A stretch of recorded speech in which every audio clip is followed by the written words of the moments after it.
I figured a great test for my Leatherman Sidekick would be to carve something. Now I have been doing a lot of bow drill practice with this, and I have been using this quite a lot.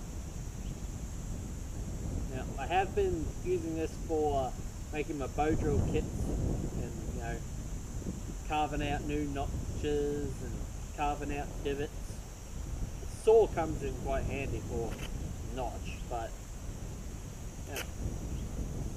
One of the things I really wanted to do when I first got this was to carve myself a fork. So I figured that's what I would do today.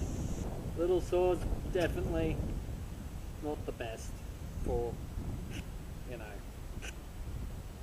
any kind of serious sawing. However, it's still better than not having it. That's one thing I almost always do when I'm sawing, or cross-cutting, something I can, you know, pick up and swing, is I almost never cross-cut through something all the way. I mean, unless I'm doing like gear testing or something, then I might go all the way through, but it's just so much faster to just, you know, put a line of weakness in something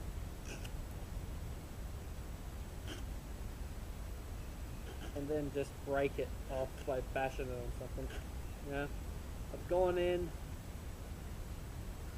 just a little bit, maybe, I don't want 3 millimeters, I don't know. Just a matter of whack it on something hard. And you just want to whack it and bring it down so the hard thing you're bashing it on is right on the weak point. Busts it so easily. Yeah. That's just a little tip for you, to help you cross cut and saw stuff easy. Now, so far with the wood carving I've done with my Leatherman Sidekick, it's not the best, but, you know, I don't think large amounts of wood carving were what they had in mind when they designed this. Now, it pales in compare to my Opnil 10, because it just hasn't got as good of a edge geometry for carving. Opnil's more of a full flat. I can't remember if the Opnil has a little bit of hollowing in the grind or a little bit of convexing in the grind, but I don't know. It's not, from what I've seen, they're not true full flat grind. I think they've got a bit of convexing.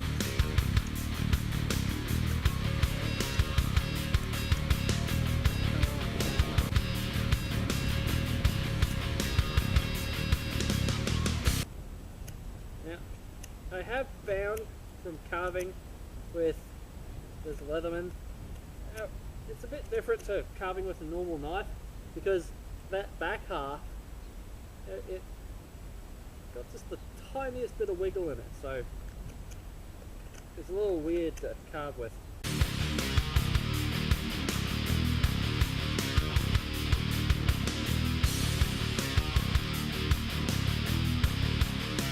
I'll bring you back when we're at the next stage. Alright, so now I'm at the next stage. I've got it nicely thinned out through this section. Left it a bit wider on the back just to, you know, save time and give me something a bit wider to hold onto. Just going to round it off a little bit more.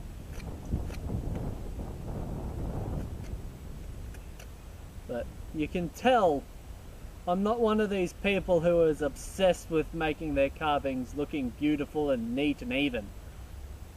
I mean, I can do that kind of stuff. I can make this all uniformed and look all nice and fancy, but it's not something I'm going to keep for a very long time. Typically, I don't know, I might keep this and use it for a couple of my bush cooking videos, but it's not something I'm gonna ooh and ah over.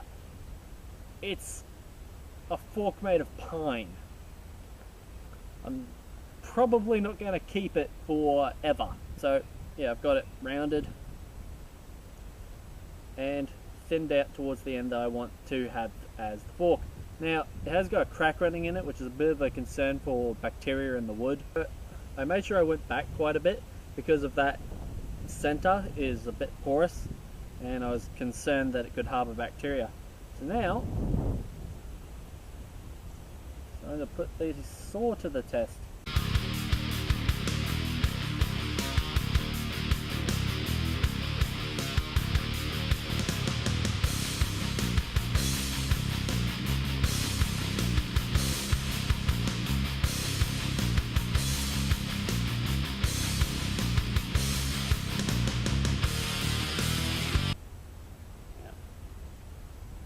Just pushing it the wrong way on the saw just to have a bit more control for trying to get that notch started. And then turn around and using it the right way to actually remove material.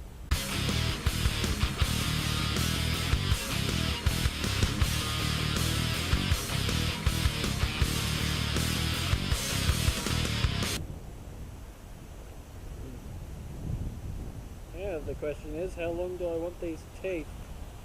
Honestly, short is probably better considering it's just pine. I mean, they don't need to be that long. And the longer I make them, the weaker they're going to be. And considering it's pine and not steel, probably want them short. To be honest, we might even be better off just trying to make a spork. Now I'm just, sharpening them up.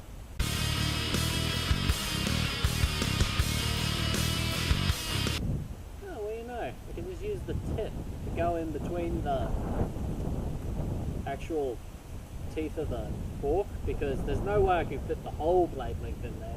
But if I just use the tip, I can slide it in between. Just to show you what I mean, I can fit the tip just in there.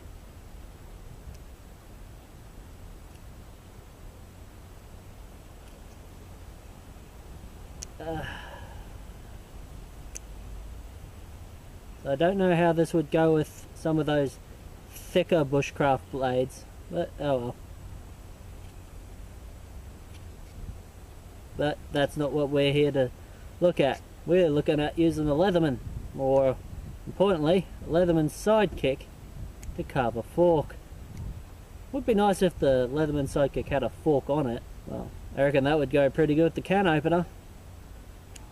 But oh well.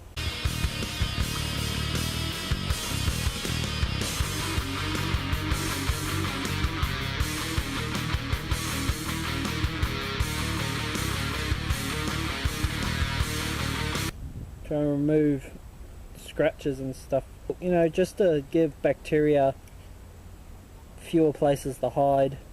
It was just a branch that was laying on the ground where I came out today, and now it's a fork.